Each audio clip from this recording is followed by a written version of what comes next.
அவங்க அப்பாவுடைய மனவேதனை இருந்தது. ஒரு பையனை வந்து ரொம்ப தப்பாக எழுதின உடனே, இதெல்லாம் ஒரு மூஞ்சியா, தகர டப்பா மூஞ்சி அப்படி பண்ணி நிறைய எழுதிட்டாங்க அப்போ. ஒரு மகனை பற்றி இப்படி எழுதிட்டாங்களே அப்படின்ன உடனே ஒரு வேதனையில் அவர் போய் கண்ணா பின்னாடி திட்டுறாரு. விஜய்க்குள்ள ஒரு கோபம். ஹிந்தி சினிமாவில் பத்திரிகையில் இருந்தாலும் சௌத்ரி சார் ஆஃபீஸுக்கு டெய்லி போவேன். போகும்போது தான் எனக்கு தெரிஞ்சது, இப்படி விக்ரமன் சார் பூவே உனக்காக படம் வந்து அப்போ ரெடி பண்ணி வேற ஒரு ஹீரோ ஃபிக்ஸ் பண்ண போகிற கட்டத்தில் இருந்தது. அப்போ நான் சந்திரசேகர் சார்கிட்ட நான் தான் சொல்கிறேன், சார் இப்படி அவங்க ஒரு படம் பண்ணுறாங்க, சூப்பர் குட், நல்ல கதையாக இருக்குது அப்படின்னு. அவர் நேரடியாக உடனே வந்துட்டார். ஓகே. யார் சோபாவும் மேடத்தையும் கூட்டிகிட்டே வந்துட்டார். அவங்க வந்ததுனால அந்த படம் வந்து இன்னொரு ஹீரோவுக்கு போன செக்கை கிழிச்சு போட்டு இவங்களுக்கு அந்த படம் ஃபிக்ஸ் ஆகுது. ஆரம்ப காலகட்டத்தில் விஜய் அவர்களுடைய திரைப்படத்தோட வெற்றிக்கு முக்கியமான காரணமாக அமைஞ்சது வந்து சங்கவி அவர்களுடைய ஒரு கிளாமர் சீன்ஸ் தான் காரணமாக சொல்கிறாங்களே. முதல்ல ஒன்றும் தெரியணுங்கிறதுக்காக காட்டப்படுறது. என்னை நான் தெரிய வைக்கணும்னா எப்படி தெரிய வைக்கிறது? அதுக்காக தான் அவங்க அப்பா பண்ணது. இந்த மாமியாருக்கு சோப்பு போடுறது, சங்கவி கூடால ஒரு அவங்க அந்த நெருக்கமான சீக்வன்ஸ், அந்த சீன்ஸ்லாம் நிறைய எடுத்தது. அப்போ பரபரப்பாக பேசப்பட்டது தான். சங்கவி வந்து விஜய்க்கு ஒரு நல்ல ஃபேருங்கிற மாதிரி அந்த அந்த அந்த அந்த ஏஜ் அவங்களுக்குள்ள இதுவாகிடுச்சு. காம்பினேஷன் கரெக்டாக இருந்தது. அது அவங்களுக்கு 2-3 படங்கள் நிறைய விமர்சனங்கள்லாம் வந்தது. அவங்க அம்மாவே அந்த பெண் ஹீரோயினுக்கு குரலாக கொடுத்து ஒரு கிளாமரான பாட்டுகள்லாம் பாடும். தொட்டப்பட்டா ரொட்டு மேடல முட்டை பரோட்டா அப்படி இப்படிங்கிற எல்லாம் பாட்டுகள்லாம் நிறைய வரும். தொட்டுக்கடை சிக்கன் தரட்டா. விஜய் அவர்களுக்கு ஒரு அங்கீகாரம் பெரிய அளவில் போய் சேர்ந்த படம்னா செந்தூர பாண்டி சொல்லலாம். அதில் வந்து விஜயகாந்த் அவர்கள் கேமியோ பண்ணியிருப்பாங்க. இதே இது வேறு எந்த ஹீரோ எந்த டைரக்டர் கேட்டாலும் அவர் பண்ணியிருக்க மாட்டார். ஓகே. எந்த ஒரு புது ஹீரோக்களோ டைரக்டர் வேறு யார் கேட்டிருந்தாலும் அதை பண்ணியிருக்க மாட்டார். அவருடைய எஸ்.ஏ. சந்திரசேகருக்காக அவர் நடித்தார். அந்த பலன் வந்து விஜய்க்கு பிசியில் போகிறதுக்கு ஒரு பெரிய பிளாட்ஃபார்மாக இருந்தது. அது உண்மை. அந்த ஐடியாவும் நீங்கள் தான் கொடுத்துருக்கீங்க இல்லையா? ஆமாம், கண்டிப்பாக நம்ம கொடுத்தோம். இப்படி இருந்தால் இது போன்ற எக்ஸ்க்ளூசிவான வீடியோக்களை தொடர்ந்து காண மீடியா சர்க்கிள் சேனலை சப்ஸ்கிரைப் பண்ணுங்க.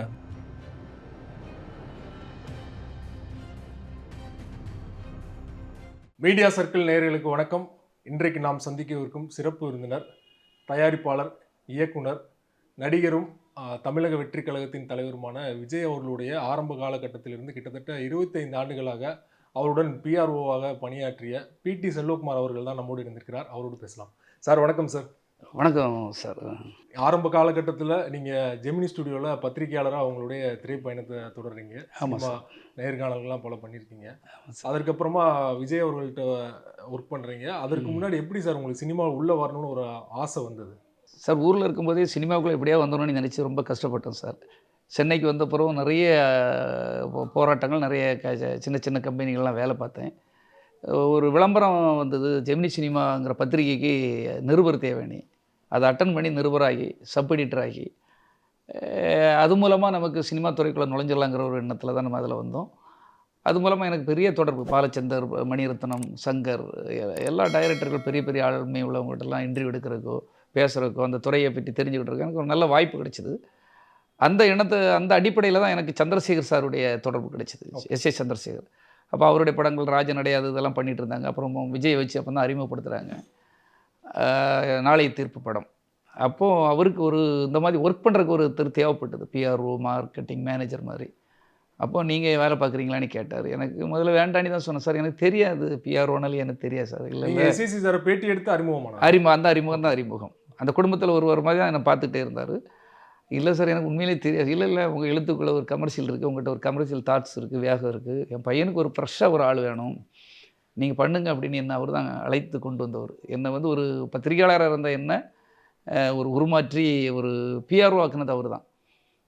ஆக்குனது மட்டுமில்லை, என் பையன் எங்கேயாவது தப்பு தவறு பண்ணிடக்கூடாது, யாருக்கிட்டே போய் இன்றைக்கி சினிமா உலகத்தை பற்றி உங்களுக்கு தெரியும் இல்லை, எங்கே வேணாலும் ஈஸியாக போயிடலாம், என் பையனையும் உங்களுக்கு தத்து கொடுக்குறேன், நீங்கள் தான் பார்த்துக்கணும் அப்படின்னு சொல்லி அப்படி ஒரு இதோட எனக்கு நம்பிக்கையோட, நம்ப மாட்டாங்க, நம்பிக்கையோடு எனக்கு ஒரு வாய்ப்பு கொடுத்தாங்க.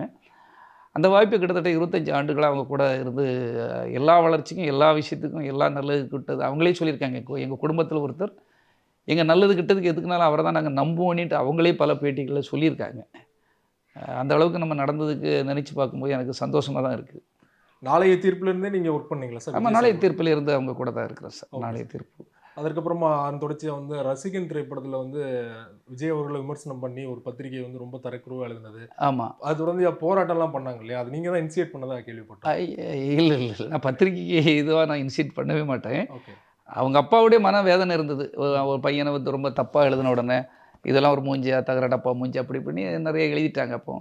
எழுதும்போது அப்போ சுஜாதா அவங்க தான் எடிட்டரா இருந்தாங்க. நான் ஒரு பக்கம் தான் நிற்க முடியும். இப்போ எப்படி ஒரு கர்ணன் வந்து துரியோதனன், பாண்டவர் பக்கம் அவங்க நல்லவங்களா இருந்தாலும் கௌரவர் பக்கம் ஏன் நிற்கிறாருன்னா, அவங்க கூட நம்ம இருக்கிறோம். அப்போனா அவங்க கூட நானும் போனது உண்மைதான். அவருடைய வேதனை, ஒரு மகனை பற்றி இப்படி எழுதிட்டாங்களே அப்படின்ன உடனே ஒரு வேதனையில் அவர் போய் கண்ணா பின்னாடி திட்டுறாரு. அப்புறம் அதில் ஒரு காம்ப்ரமைஸ் ஆகி விஜய் பற்றி நாங்கள் எதுவுமே எழுத மாட்டோம் இனி. உங்களுக்கு எழுதுனது, அவரை பற்றி எழுதுறது, நீங்கள் விமர்சனத்தை உங்களால் ஏற்றுக்க முடியல. நாங்கள் எங்கள் மனசுக்கு பட்டதை எழுத தான் செய்வோம். அப்போ உங்களுக்கு அது பிடிக்காது, தப்பாக ஒருத்தருக்கு ஒருத்தர் அண்டர்ஸ்டாண்டிங் சரி வராது. அதனால் நாங்கள் இனி விஜய் பற்றி எதுவுமே எழுத மாட்டோம்னு சொல்லி அப்படி ஒரு காம்ப்ரமைஸ் ஆயிடுச்சு. அப்போ சுஜாதா எடிட்டர் அங்கே.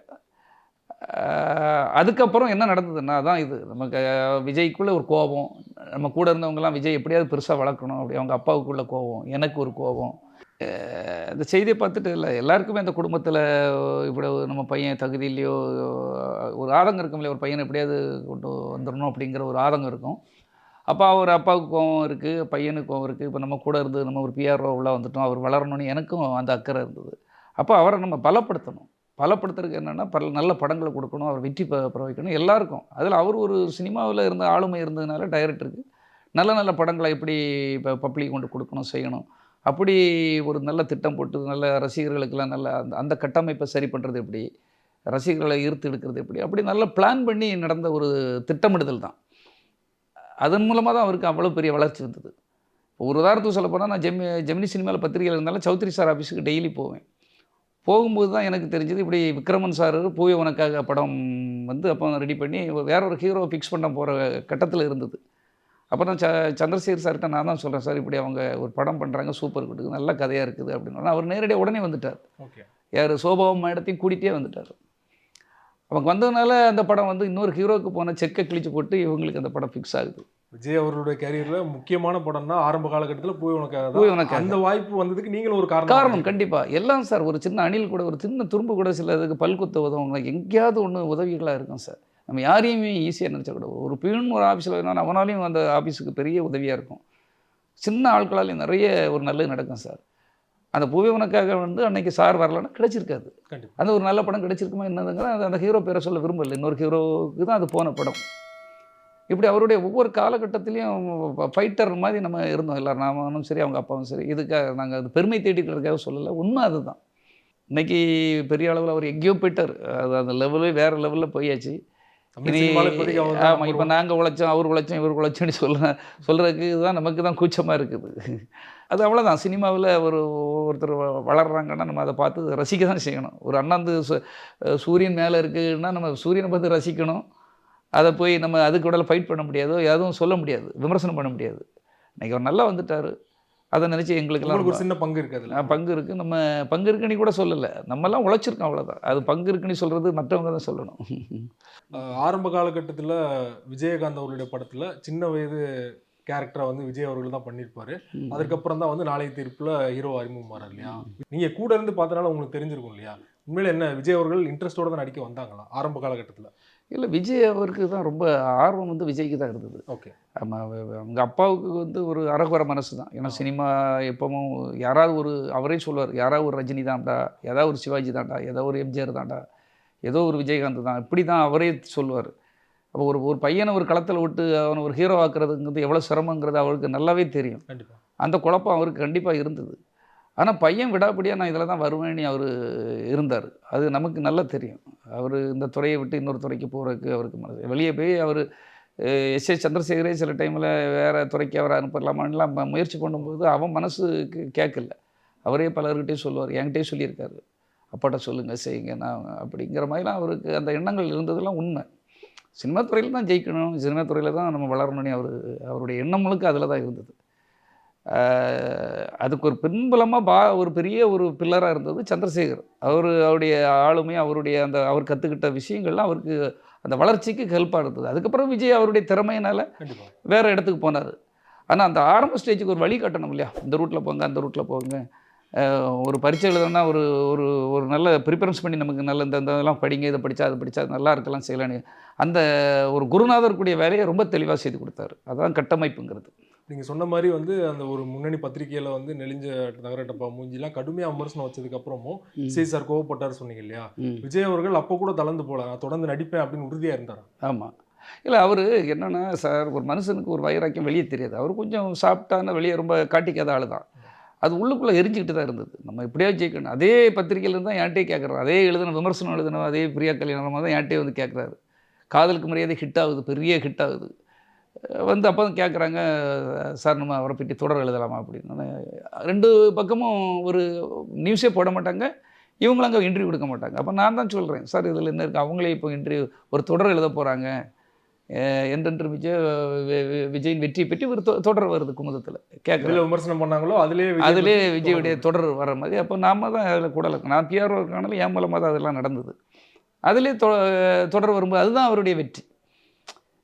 ஒரு மனுஷன் நினச்சா, இது எதுக்காக சொல்கிறேன்னா, உன்னை எங்கெல்லாம் புறந்தள்ளுகிறார்களோ, எங்கெல்லாம் ஒதுக்கப்படுகிறார்களோ, எங்கெல்லாம் உன்னை வந்து விமர்சனம் பண்ணுறாங்களோ, அந்த விமர்சனத்தையும் மீறி நீ வெற்றி பெற முடியும் என்பதற்கு இவர் ஒரு காரணம்ங்கிறதுக்காக சொல்கிறேன். எந்த பத்திரிகையில் விமர்சனம் பண்ணுறாங்களோ அதே பத்திரிகையில் அவருக்கு தொடர் போடுற அளவுக்கு வளர்ந்துருக்கார் இல்லையா? அப்போ நீ எந்த இடத்துலையும் நான் இப்போ பொதுவாக பப்ளிக் இளைஞர்களுக்கு சொல்கிறதுனா, துவண்டு விடாதீர்கள். நீங்கள் தொடர்ந்து போராடுங்க. அதில் உண்மைத்தன்மை இருந்தால் கண்டிப்பாக ஒரு நாள் உங்களுக்கு அதில் வெற்றி கண்டிப்பாக உண்டு. எல்லாம் மற்ற இதெல்லாம் குப்பைக்கு போயிடும்.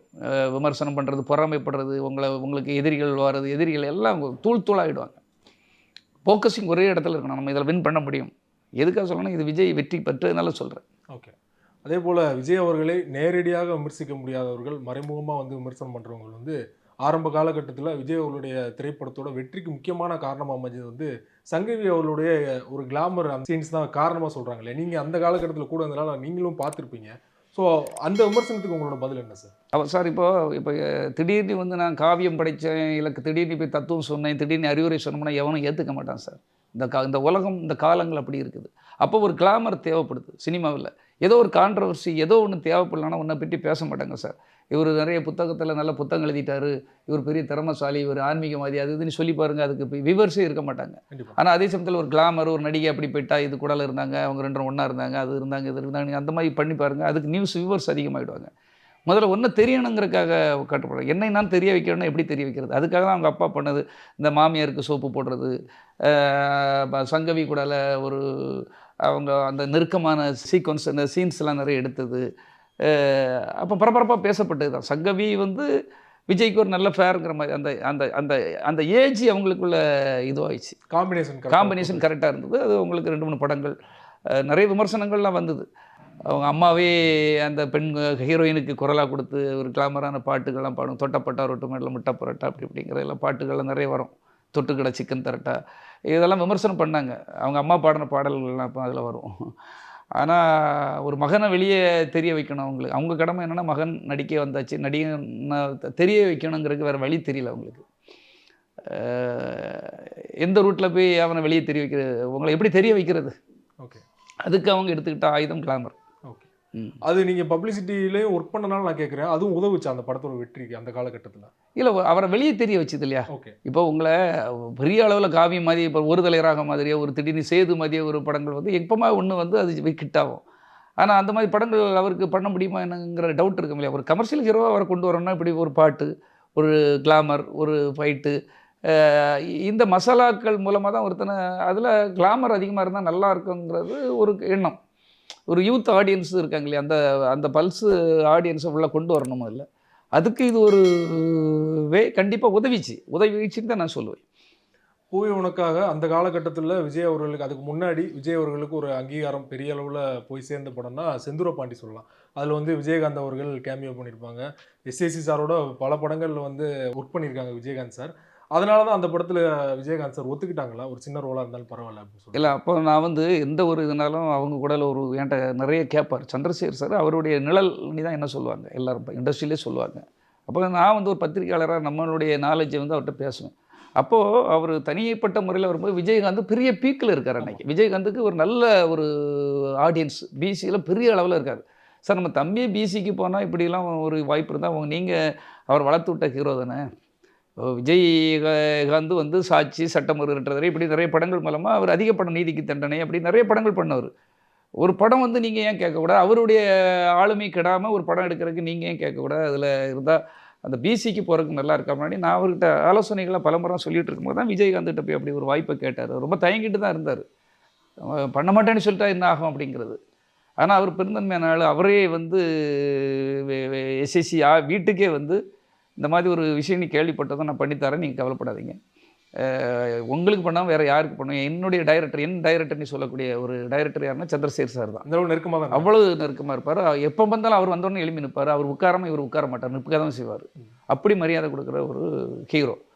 அப்போ அவருக்கு ஒரு படம் பண்ணணும், அவர் பையனுக்கு இப்படி ஒரு வாய்ப்பு கிடைக்கணும்னா அவர் தைரியமாக இது பண்ணார். செந்தூர பாண்டி தம்பிடாம்பார்.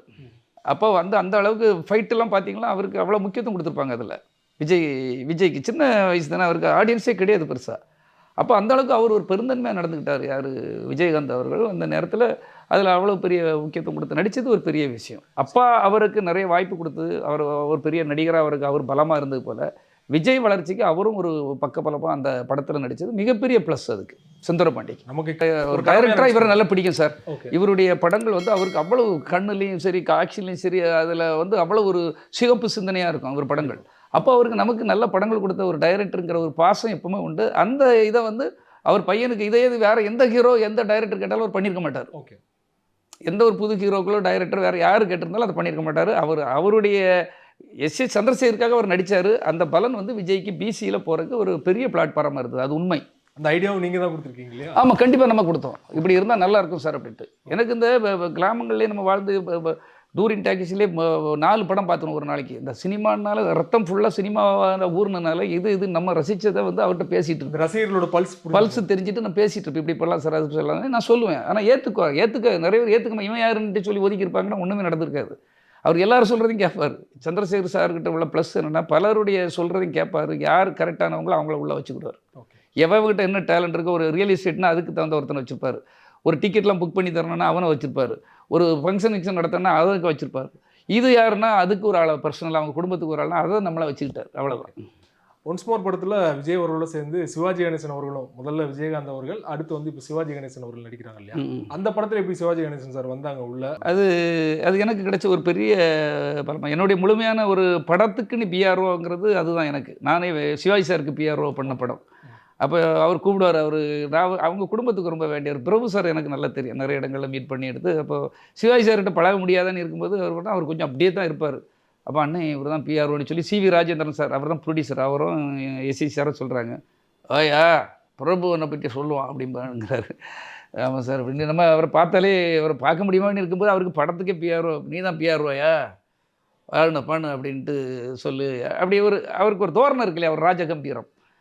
அந்த படத்துக்கு தான் நான் ரசித்து பண்ணேன். ஏன்னா அவர் ஜீன்ஸ் போட்டு அவர் பட்டு கடவுள் கொடுத்த வரவணி தான் நினைப்பேன். அவர் ஜீன்ஸ் டிஷர்ட்லாம் போட்டு அப்படி மாடர்ன் ட்ரெஸ்லாம் இருப்பார் சிவாஜி சார். அது படமெல்லாம் பிஆர்ஓ கொடுக்கும்போது எந்த பத்திரிகையில் போட்டாலும் படங்களாக தான் இருக்கும். விஜய் அவரும் 2 பேரும் சேர்ந்து இருக்க மாதிரி நல்ல இதுவாக இருக்கும். அந்த படம் எனக்கு மிகப்பெரிய பேர் வாங்கி தந்தது. ஒரு சிவாஜி சார் நடித்ததும் பெரிய ஒரு அவர் கூட நடித்ததும் ஒரு பெரிய ப்ளஸ் தான். ஏன்னா சிவாஜி ரசிகர்களாக இவரையும் ரசிக்க ஆரம்பித்தாங்க. அவருக்கு ஒரு பெரிய ஃபேன்ஸ் உண்டு இல்லையா? கண்டிப்பாக. அந்த அவருடைய ரசிகர்களும் விஜயை ரசிக்க ஆரம்பித்தாங்க. அது ஒரு நல்ல ரொமான்டிக் படம். அதுவும் நல்ல அழகான கமர்ஷியல், நல்ல ரொமான்டிக் பிக்சர், நல்ல சக்ஸஸ். அதை சிவி ராஜேந்திரன் சாரனே சொல்லுவார். ஏன்னா அதில் நல்ல காம்போ, நல்ல ஒரு சிவாஜி சார், சிம்ரன், நல்ல மணிவண்ணன், இந்த காமெடிகள் அவங்கெல்லாம் அப்படி ஒரு நல்ல டீம். அது நல்ல அழகான ஒரு படமாக நல்ல பெரிய ஹிட்டு தான் அந்த படம். ரொம்ப நன்றி சார். விஜய் அவர்கள் தொடர்பாக ஒரு பயணத்தை வந்து எங்களோட பகிர்ந்து கொண்டீங்க. மிக்க நன்றி சார். நன்றி சார்.